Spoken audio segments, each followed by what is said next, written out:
Hi, this is Shulamit, and this is the next episode of my reading the memoirs from my grandfather and grandmother from the Holocaust and their escape from Antwerp.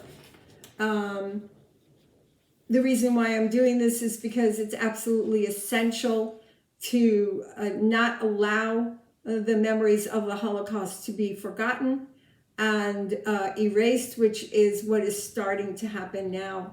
The school system is not teaching about this atrocity and genocide to the Jewish people. And what's going to happen is it's going to happen again. What we don't remember will happen again. And if you're paying attention at all to what is going on in the virus, you will see that there are signs of Nazi tactics that have been going on with the extermination in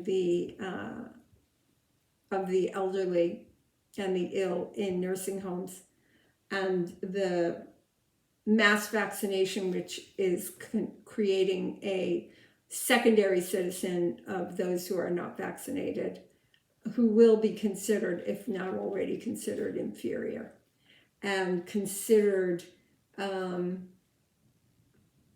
carriers of disease. This is exactly what happened with the Jews. The Jews were objectified by showing posters of Jewish people in caricature with rats and vermin, and they were associated with the vermin, so that once objectified and vilified, they are considered non-human beings. Non-human beings can be killed, can be exterminated, because they are just disease. And so pay attention to what's going on in the virus, because this is what is going to happen. Just watch what's happening. So this is the memoir that was written by my grandfather, Baruch Rosenberg, and this is my grandmother, Esther Rosenberg, Esther. I call them my ziede and my babi. Those are grandma and grandfather and grandmother in Yiddish. I am a child of a Holocaust survivor, and we now know that children of Holocaust survivors experience vicarious trauma. We also understand now that it is carried through cellular memory from one generation to the next, up to 4 generations, possibly 7. And since I started learning that people were not learning about the Holocaust and started seeing what is going on in our society, I am getting older, although many people say I have many years to go. I don't know about that, but the most important thing is that what needs to happen is that this must never be forgotten. And so I'm very blessed to have this memoir and have been wanting to share it for a very long time so that it will never be forgotten. And anybody else who may know these people, wants to reach out to me, can find me on Facebook. And also feel free to text me. My number is on my website. I don't hear a phone. I don't leave it on because of robocalls. So if you want to share anything with me, please feel free. Or if you want to ask me any questions. I am very blessed to be able to be a master in healing trauma, severe trauma, because I also experienced the process of EFT in healing my own trauma about the Holocaust. Although I have to say that seeing everything that has been unfolding since last year has brought up a level of trauma that has shown me, has allowed my Nazi antennas to twang way before other people. I saw what was coming way before other people and tried to warn them. Many considered that conspiracy.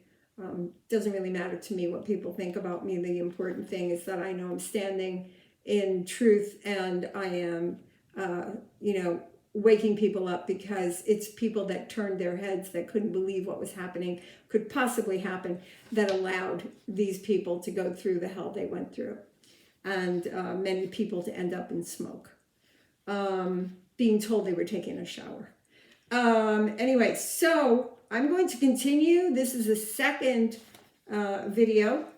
And what I started with, this is covering my grandfather's, this was done in Yiddish and translated by my Uncle Sammy in 2010. And that's my my grandfather's son, my Uncle Sammy. And it covers his Shoah experiences from 1940 to 1948. So in the last video that actually the first video that I made about this, I read up until the point where everybody was being gathered, and the sons and the daughters and the extended family were being gathered and being pulled on a cart with a few tires, and basically the men were pulling the cart, and the older women were changing places at times on the cart because of difficulty walking, because of age. And so we were at this point where they were able to get back to a village. And then I'm going to reread where my grandfather started with, from here on, a new chapter started. From here on, a new chapter started. Food was only apportioned with ration cards. Half one had to provide for oneself from a reserve of food. And you'll notice the food scarcity and the terror that people had gone through, especially people who have come through the Holocaust, and survivors and children of survivors of the Holocaust certainly were triggered in the beginning into terror of starvation and started hoarding food.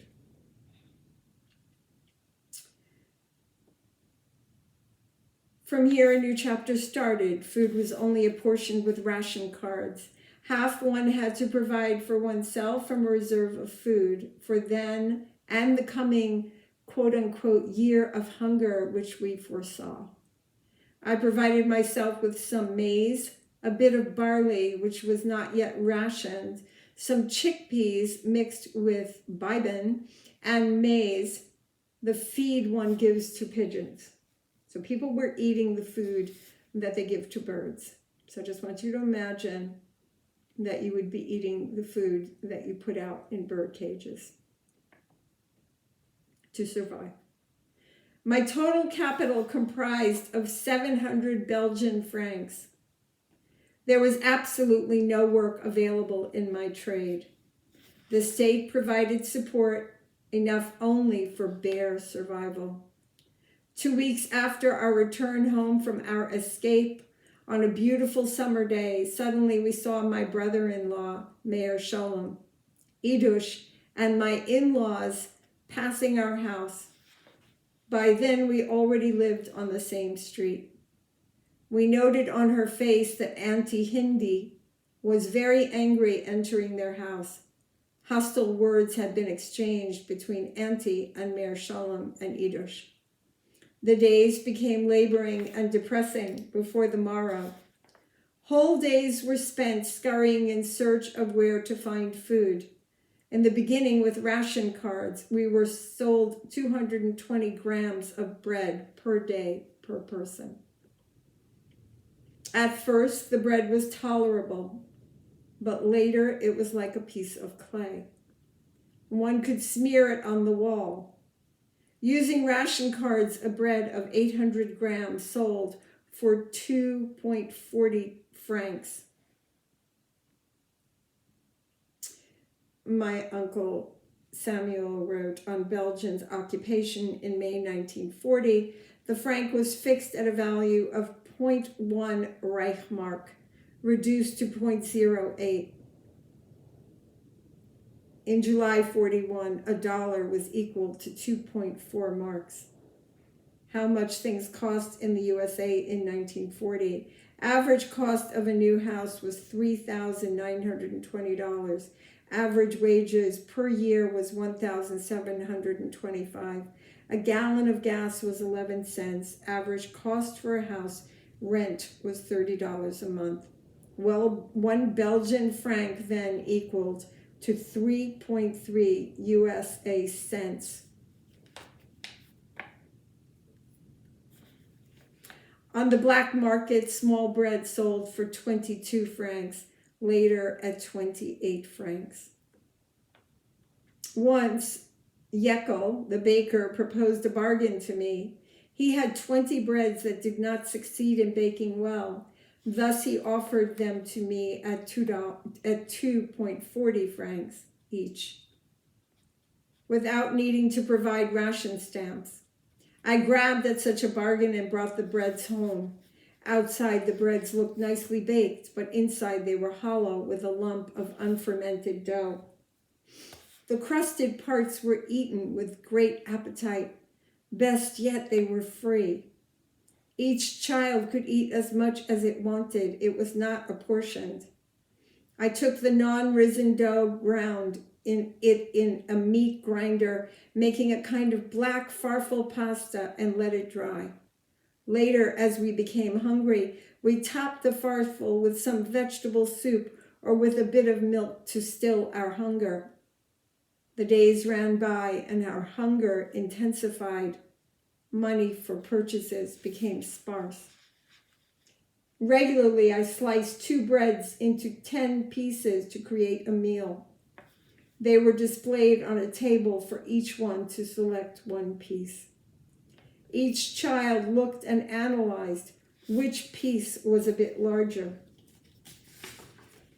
It was snatched and eaten immediately.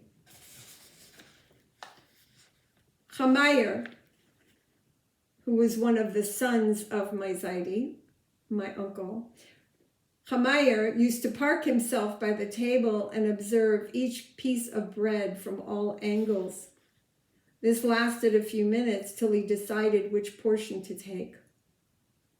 I looked on this heart-rending scene and my memory flashed to the pasuk, which is the paragraph in the Torah. And they will dole out the bread by weight, and you will eat and not be sated. At a fresh day, my brother-in-law and Idush, another relative, were ready to hit the road to be smuggled across the border by a known smuggler. To provide for the road, Idush baked, and in some breads, she baked in some dobre mazel, for in Yiddish Polish slang, okay, mazel. Mazel means luck. Forthwith they went off. Baruch Hashem, blessed be God, they succeeded. A few weeks passed and we got mail from Portugal. Later he sent us packages with tea and coffee, which understandably we sold on the black market, and from them bought bread. Before departing, Mayor Shalom left with my brother-in-law, Moshe Fixler, a few carats of polished diamonds, to be slowly sold and to give each every week a small sum to add to our buying of food. Once we bought a chicken, which we had secretly kosher slaughtered. It was forbidden to slaughter without first hitting the bird on its head with a hammer. For me to buy, excuse me, I just want to find the line here. For me to buy again a chicken was not possible because of its high price, so I bought a pigeon for Shabbat. The soup, Shabbat is the Sabbath. This is the 7th day. It is probably probably the most sacred commandment of all of Judaism, to rest on the 7th day. So that is Shabbat, the Sabbath. Okay. For me to buy for me to buy again a chicken was not possible because of its high price. So I bought a pigeon for Shabbat. Again, my family is they come from a religious background. I'd mentioned this already in the first video, but just to give a recap, my family comes from the Lubavitcher background, a very religious background, and my Bobby and Ziede, my grandmother and grandfather, were observant.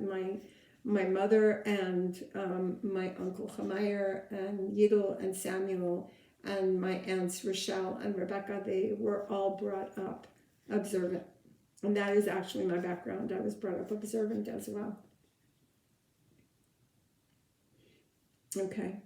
The soup was quite good, but its flesh was leathery. So he's talking now about eating soup made from a pigeon. Surely the pigeon was past bar mitzvah. Each day got worse. Chestnut flour arrived from Italy. It sold without ration cards. I used it to make a kind of food which we ate. However, it made us constipated. I consulted our Dr. Vanden Bosch. Oh, that's just too bizarre because I just did a video about Vanden Bosch, but that's exactly what it says here.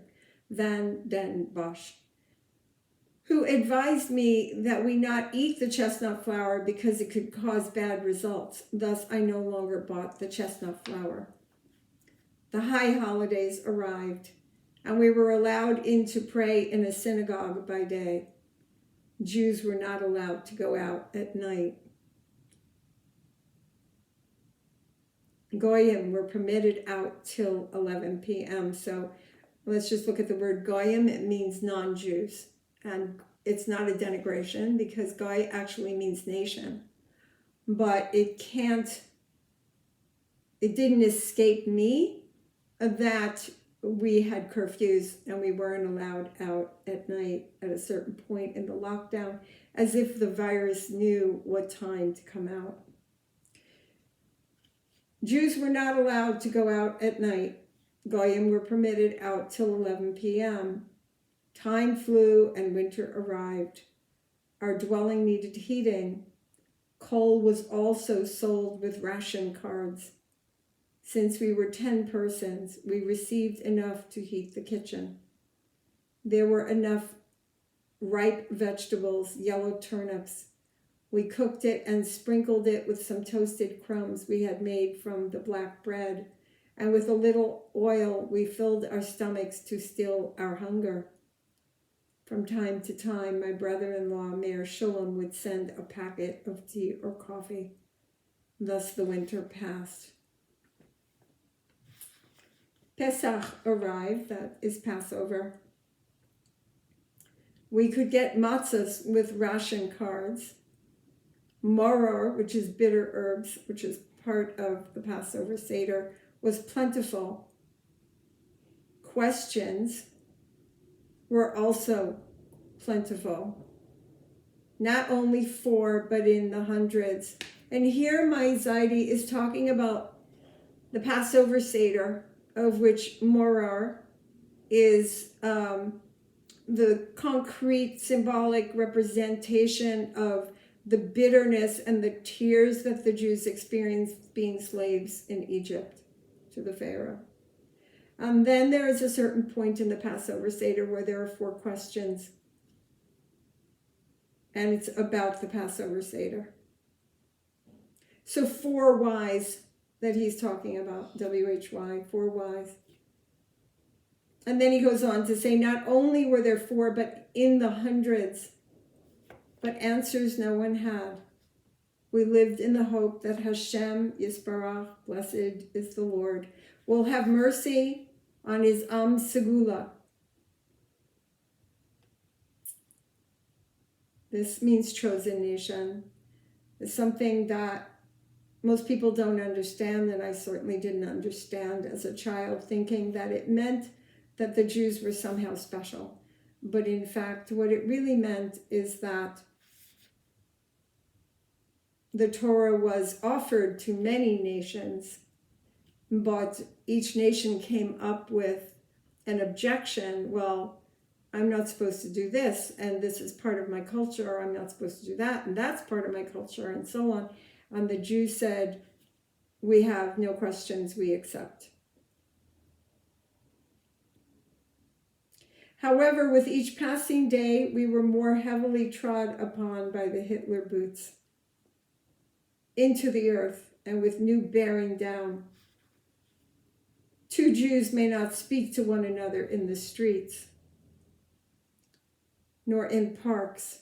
Jews were not allowed to sit on the benches. Sometimes, especially from a group of Jews, they would take their identity cards, warning them to report on the following morning at the sanitation department. Better said, at the street cleaner's office, where we were outfitted with brooms and rakes. We were positioned in parks to rake leaves and on roads to sweep. I remember when next to me stood Akiva Schreiber. While raking and piling the leaves, I then realized our descent and degradation. He's talking about a man that he knows. It then entered my mind. Look upon the impoverishment of our honor. Habita dal kvodenu. This is Hebrew. Look upon the impoverishment of our honor. How long will your strength be in bondage and your splendor in the enemy's power? Be gracious to us, Hashem, which is God. Be gracious to us, God. Be gracious to us, for we are sated with scorn. So this is what my grandfather wrote in Yiddish, and this was all translated. I want to say that during the time that my brother-in-law, Mayor Shalom, was preparing for smuggling out, a few weeks earlier, we had moved out from our house near the airport and rented a place near Mayor Shalom and lived there until winter arrived. After a few weeks, my brother-in-law was gone. We gave up our rented place because we had no money for rental payments and moved into my brother-in-law's house. Even though my sister-in-law, Idush, from Portugal, opposed our moving into her palace.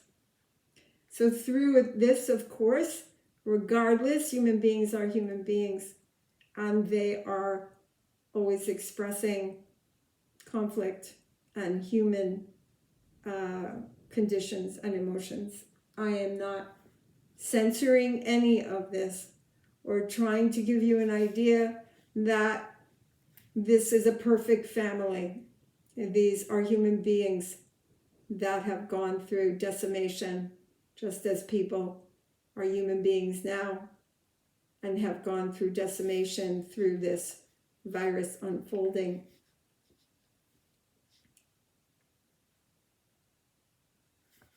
She wrote that Nisi Weber should move into her house, but my wife was against Nellie moving in because they were better off financially than us.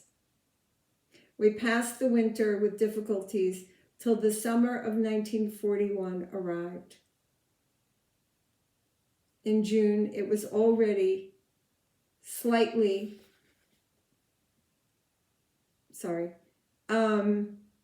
in June, I'm going to read the Hebrew for those of you who may understand, and its transliteration, so please bear with me. In June, it was already Bayomim ad nafshi, slightly paraphrased from Tehillim 69.2. The waters have risen to my soul.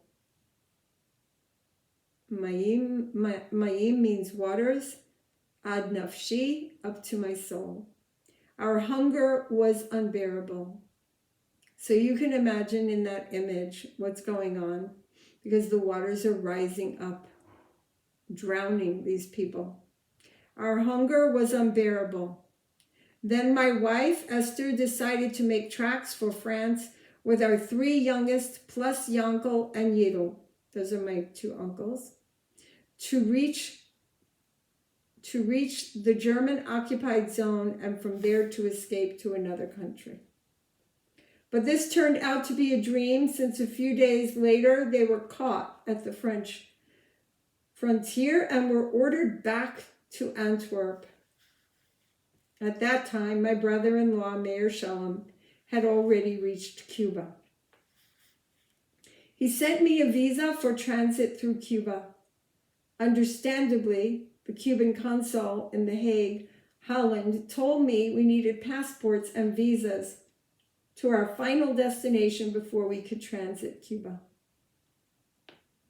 The Romanian consul refused giving us passports, not even a note that he could not issue passports. We had to pay him several years' registration taxes, and he gave us a letter stating that we were citizens. With this letter, we went to the Belgian State Bureau asking for a stateless passport. Without difficulty, we were issued passes. The problem now remained in getting final destination visas. This was coupled to much money.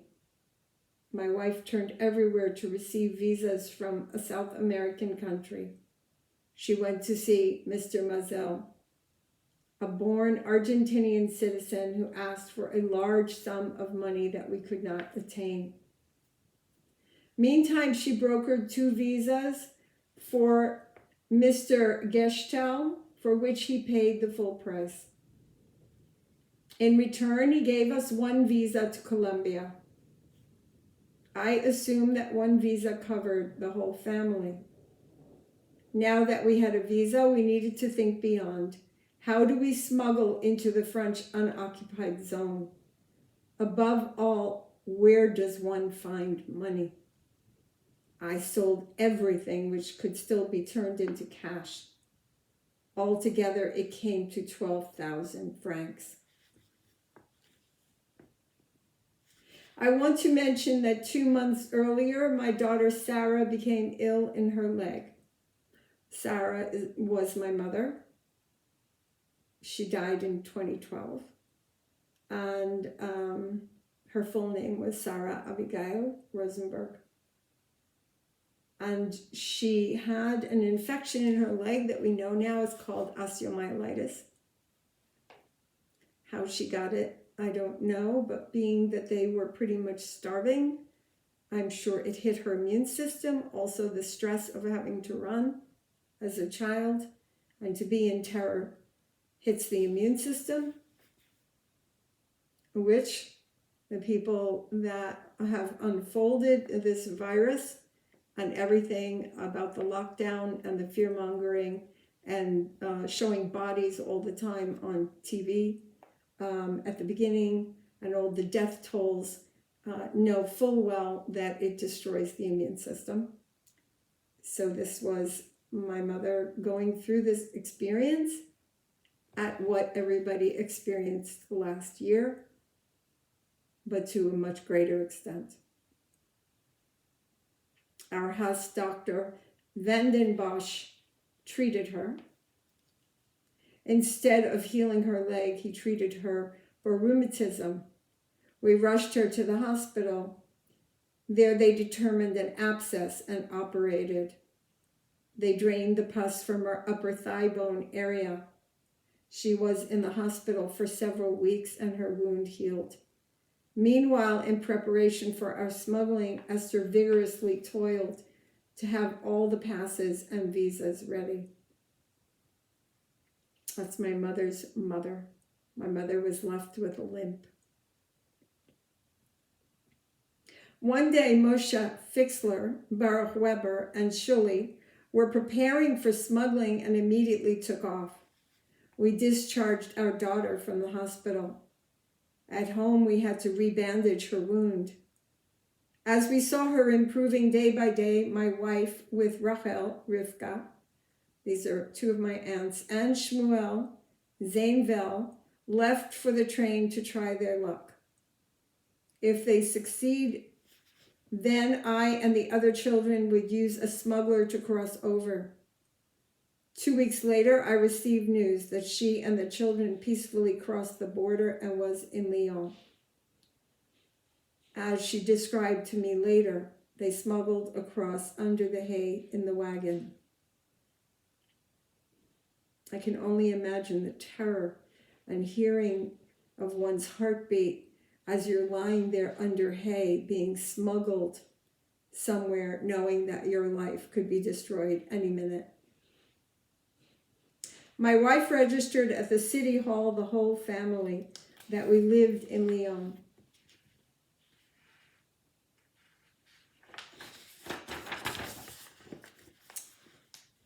Now she barraged me with postcards that I should get on the road as soon as possible. She had also spoken to a smuggler, Mr. Israel, who was a good acquaintance of ours, bidding that he bring to her 7,000 French francs. At this time, we were certified by the Germans that we were fit for doing any work, and when we would get an invitation, we were to report to the work command, quote unquote. I was receiving welfare from the Belgian state for the whole family. I could not say that my wife and 3 children were not at home. I was afraid of being asked where they had disappeared to. I lived in fear for each morrow and with a prayer to Hashem Yisbarach, this is God, he should help me to peacefully tear away from the Hitler spikes. One day I received from Brussels a postcard from Mr. Israel that we should be ready in 2 days, that he would come for us. On day 3, when he had not yet come, I went to Brussels, where I no longer found him at the address he had given me. He had left for the unoccupied zone. Later I received a communication from my wife that I should be patient, that Mr. Israel would visit me in 2 weeks. It never happened. He took our money and never came for us. I was greatly disappointed. I realized that one could not trust Mr. Israel. I asked for a Flemish smuggler who was connected with 2 French smugglers, and for 45,000 Belgian francs he would smuggle us into the unoccupied zone to Lyon. Now the question was, where do we find the money? I sold a variety of house items and raised a few thousand francs, but I was lacking 80% of what I needed. Meanwhile, I received a postcard from Esther writing that everyone is arranging documents to travel to Cuba, except that we are still not there and time is short. Therefore, I should dictate myself to come at the earliest. My wife was in contact with Mayor Shalom, and as far as money was concerned, there would be no hindrance. Receiving this card made me energetic to gather the money that I still needed for the smugglers. First, I went to an old acquaintance, Mr. Asher Greinen, who promised to lend me 2,000 francs, but I should be patient for a few days. Then I went to Mendel Landau, for whom I worked 7 years. This gave me courage to ask him for Gimalit Chesed, which is really about mercy, of 5,000 francs. He took out 1,500 francs and thrust it into my hand, wishing me to go in good health and arrive in peace. Then I decided to go to a long-time acquaintance with whom I prayed for many years in the same shtibel, which means room, the prayer room, who had lived nearby. I want to present to you the events, but I do not want to give his name. He was a Hasidic young man, well situated. He was considered a millionaire. He was considered the diamond powder king. He carried a case going from office to office, which was loaded with industrial diamonds. On my way to his house, I reflected, by nature, I am not a forceful enough person to affect another not to turn down my request. I have to say at this point that my ziede, my grandfather, was an extremely gentle man, extremely soft-spoken, and not at all forceful or aggressive. It was my grandmother, actually, who was the motor and the engine behind everything. And you can see it in her face, actually, that she is the one, rather than my grandfather. My grandfather is soft, and she is the powerhouse.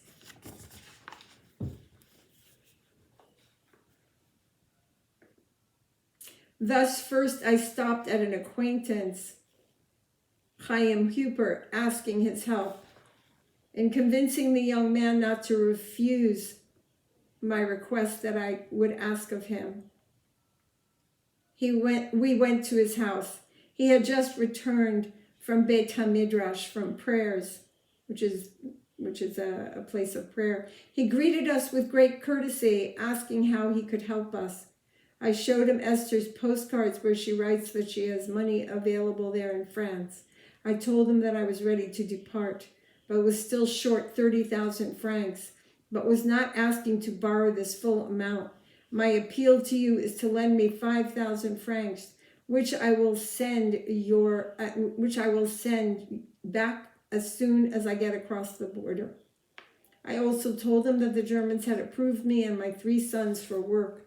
Sooner or later, we will receive an invitation to report to the workers' command. Workers' command, quote unquote. That we fast needed to smuggle out with your Gemilas Chesed, which is your charity to us. You can save 6 souls. I and Chaim spoke to him heartrendingly, but he remained cold to our words. He asked me, how can I lend you francs? Till you return the money, the franc can lose value. At the time, the franc stood at 100 to the dollar. Secondly, I have no francs, I said to him. Then lend me Dutch guilders. He answers me, I don't have Dutch guilders either. I pressed him. I have a suggestion. Sell a few carats of your diamonds and you will right away have the guilders you want to lend me. He continued, the guilders can lose value till you return the money to me. Listen, I said, you want to be sure that you will have no value differences and losses. Then lend me the money in the value of the dollar and I will repay you in the value of the dollar. I guarantee you that you will not lose a cent. He stretched himself with a sarcastic smile and said to me, I have no francs, I have no guilders, and I am not selling any diamonds. His answer depressed me. It raised in me detestation for the man. So just notice that regardless of how somebody is called a religious person, godliness is not assumed, right? So human beings are human beings regardless. And their job is to find godliness and reach godliness regardless of the label that is given them. This man is not a godly man, as you can hear. It raised in me detestation for the man. I opened the door and asked Chaim that we leave. I was past the door and turned and asked him, please tell me, if you had francs, would you have lent me? He answered me in this way. Then I would have thought about it. Hearing such answers, I left his house in despair. I said farewells to Chaim, who left for his home.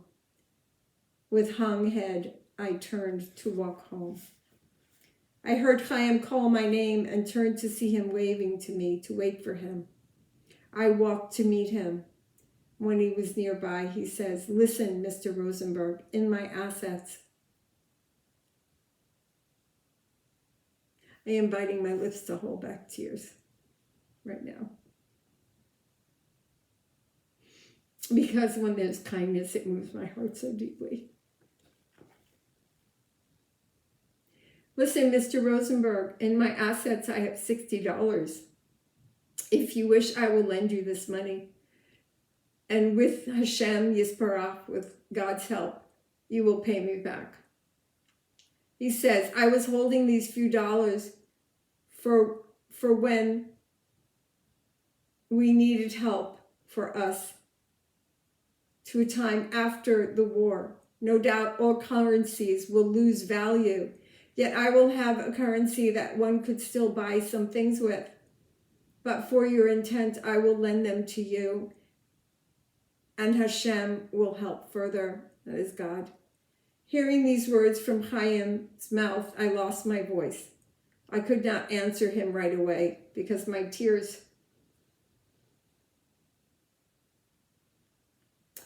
were choking me. I reflected, how can a Jew in a time of such troubles, where a bit of food is equal to money, and at risk of life we earn our bread to provide for oneself? Thus a Jew speaks with a warm heart. I lend you my last few saved dollars, though he himself had no income to support his own life, his own wife and father-in-law.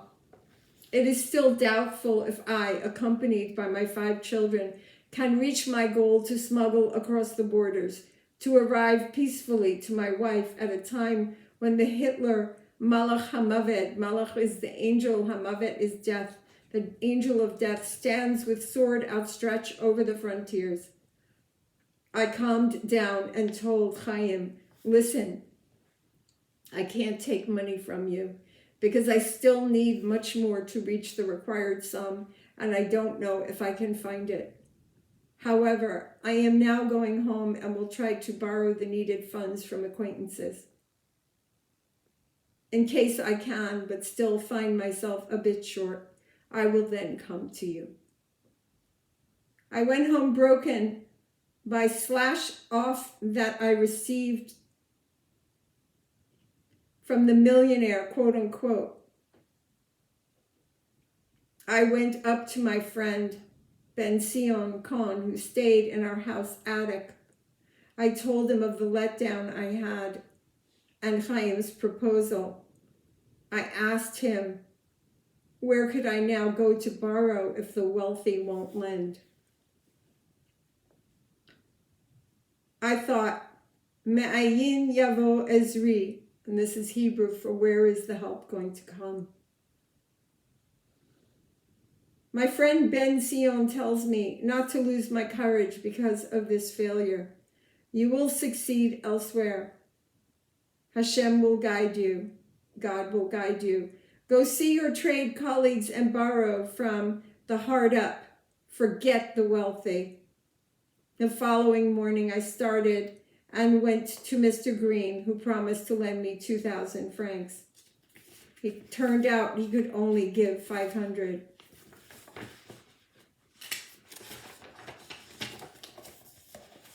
francs. I took the first blow. I went to Avram Herschel Pearl, who immediately lent me $25. At Steinbach, immediately $25. At Mr. Fried, $25. They all lent me till a time when Hashem will help me to repay them. Others lent me. A few days later, I calculated that I am only missing the last $50. I found that I could not raise these last dollars. Thereby, I returned to Chaim Hupert and found him at the Beit HaMidrash, going to synagogue. I said to him that I had no other choice but to borrow from him $50. With your $50, I will have enough. He answered me, go home and I will bring the money to your home. I don't want my wife to know. I ask you only one thing. I want the repayment in the same dollars that I am giving you. Go exchange them by an acquaintance and you will receive francs. When you return the francs, I will take the dollars. The following day, Chaim brought me the dollars. I copied down the dollar serial numbers and handed the note to Chaim. We said goodbye and he wished me Hatzlacha, which in Hebrew means success. I gave the $50 to Ben Sion, who half an hour later handed me 5,000 francs. In addition, Ben Sion went to see a friend of his. Someone had brought to me a large load of Sephorim, which is books, and asked to leave these with me.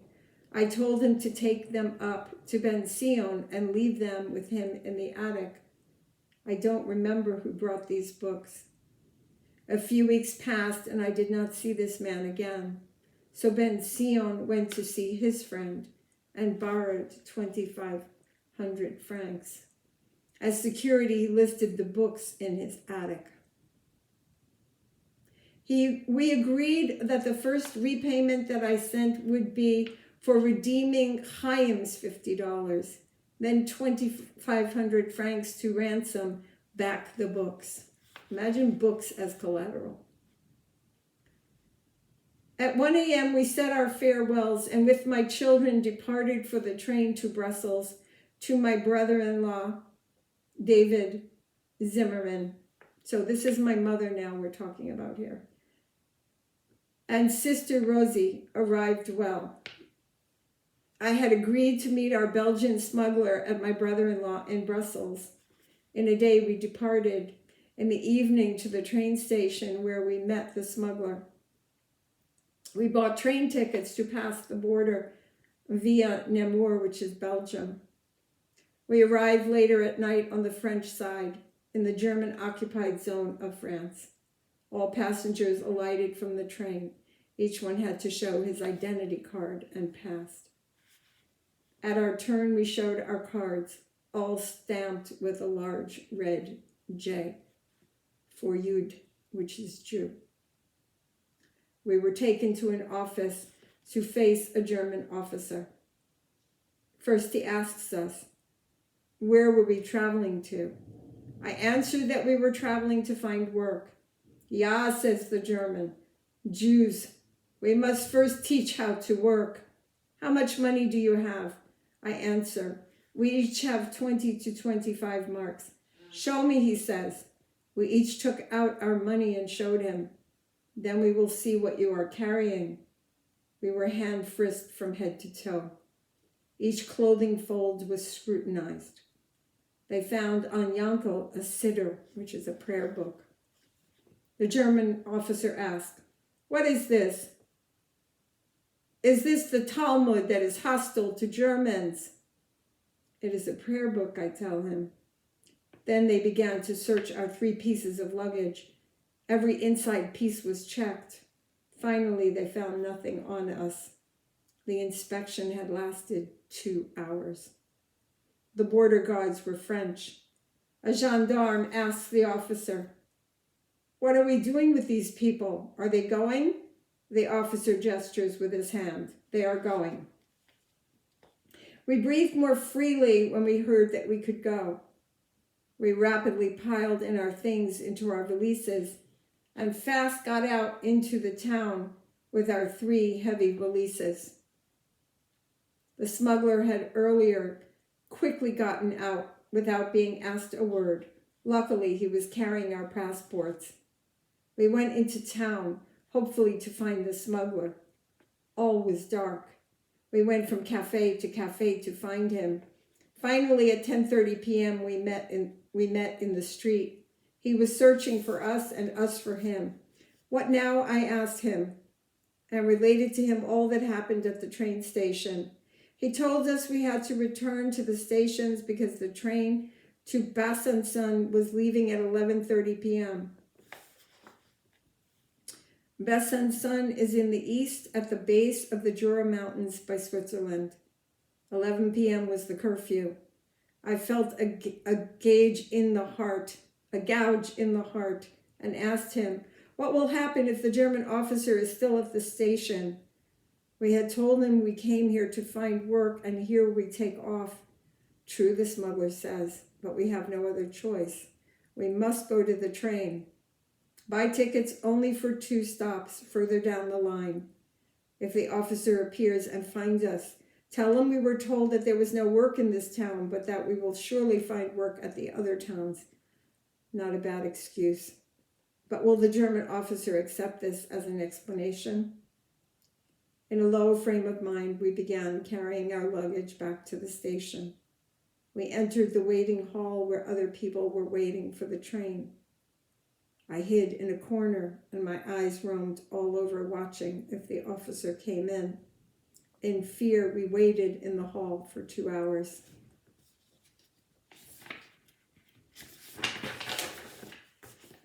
Finally, the sign said to board. Each one had his own ticket. We mounted and each took a seat. My heart pounded till the train pulled out, hoping that the gendarme and the officer had not boarded. Finally, the train moved.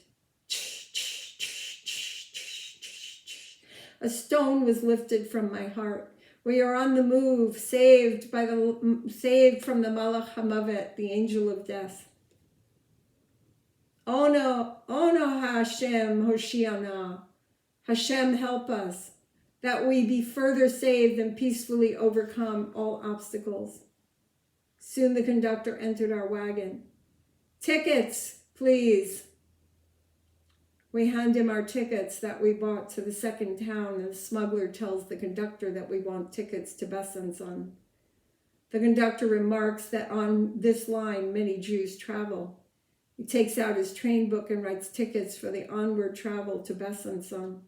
We arrived in Besançon at 4 p.m. We depart, and the smuggler leads us to a hotel. We are going to let that robocall go through. He took rooms, 2 for us and 1 for himself. He advised us not to go out on the street. He would provide food for us. We waited till his 2 French smuggler colleagues would arrive, and they will smuggle us across the demarcation line between the German-occupied zone and the French so-called free zone, then onward to Lyon. So I'm going to stop at this point, and we will continue in another video, and I will see you soon.